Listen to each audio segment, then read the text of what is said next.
So if I walked up to you on the street today and asked you, what are your core values? What values drive you as a leader? What values shape your decisions and your choices? What values are you trying to transmit to your children? What is most important to you in life? Could you answer that question? Or, like most of us, do you have a vague idea that you do have core values, but you've never really taken the time to define them and articulate them clearly?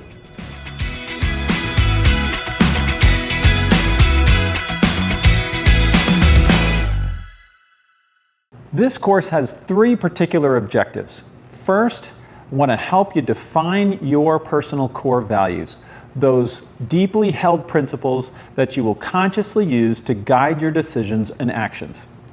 Second, I want to help you connect those core values to the forces that have shaped them in you, so that you can tap into the depth and understand where those values are coming from, and communicate that depth and importance to others.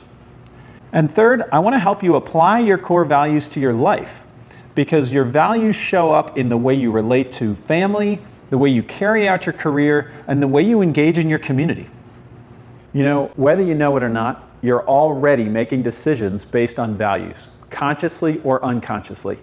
We are constantly making choices in our lives, every second, every minute, every day, to act or not act, whether I should speak up or not speak up, whether I should take action or not take action. All of these choices are based on values. The question is, am I making those choices based on explicit values and making conscious choices, or am I just driven by how I feel in the moment?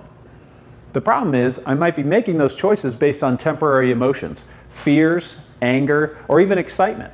And those emotions might not be taking me in the long-term direction that I want to go. Many of us function like a boat that's just being driven by the wind in whatever direction it's taking me right now. But you know, we don't have to function like that.